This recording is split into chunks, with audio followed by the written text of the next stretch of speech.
Yo, what's up guys? So, welcome back. It's been a while na. So, in-unbox ko lang yung two products natin na. So, we have here the RBE Receiver Bass Enhancer Exciter. This is exactly the same product we have for the DB-X na. Ng kulay blue na yon. At saka we have that another one for from the DXB in Cebu.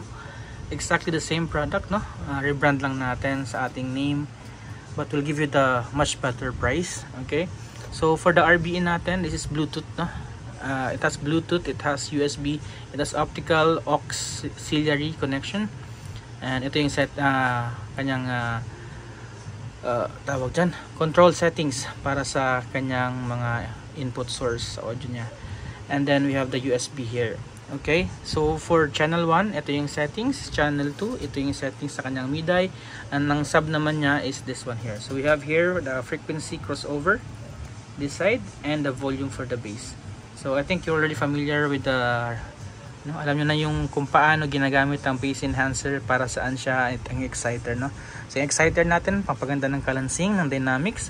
Ang bass naman natin is pampalakas ng kalabog at pagbabago ng kanyang frequency, no? Pang crossover na rin siya, built-in crossover. Meron siyang phase for 0 degrees and 180 degrees. Yung bass niya sa mid-high, pwede mong baguhin 50 Hz ba o 100 Hz. At ito yung volume ng kanyang low. Okay? And then ito yung papaganda naman ng kalansing. For tuning, we have here from 1 kHz to 5 kHz. Sorry, to 8 kHz. And then you can set up the tuning, also the processing of the voice, no, from classic to pop. Okay?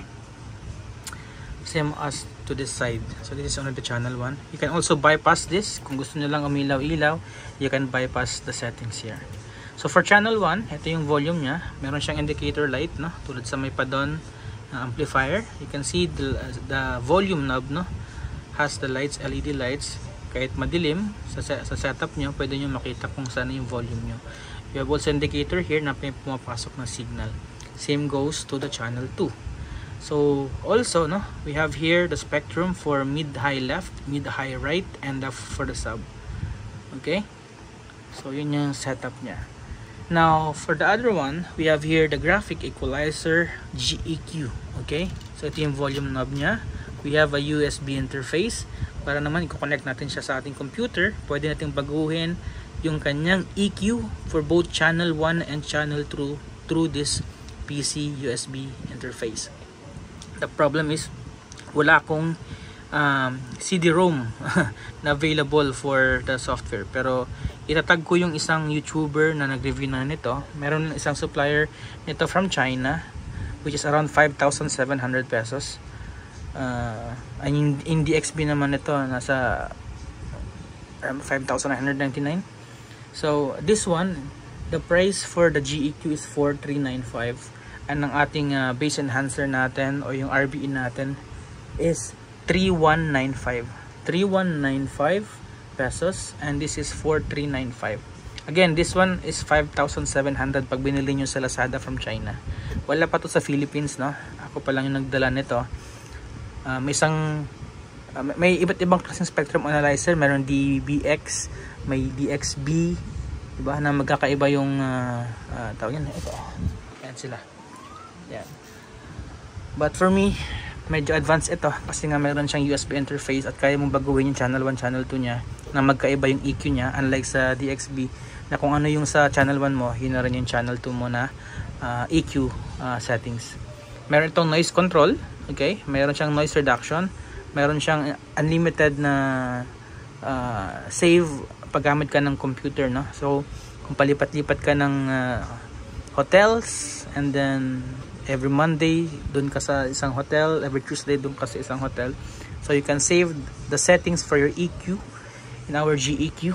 Okay, so set up mo lang once, and then every week you just run the computer for the EQ kasi magkakaiba naman ang dynamics, magkakaiba yung yung walling, yung tiles pa yung iba naka-marble, iba naka-carpet, so again, I'm bringing this product to you guys, okay, to mapadali yung ating work, and then at the same time sa mga hobbyist lang, na of course mas maganda tingnan pag sa setup natin sa bahay, ganun yung makikita ng mga bisita natin. Obviously na nakaka-amaze na parang napaka-professional. Yeah, so again, RBE natin is 3,195 peso, and our GEQ graphic equalizer is 4,395. It will be available in Shopee in the evening, after ng misa siguro ng church. I-upload ko siya sa may Shopee. Thank you guys, and see you in the next video.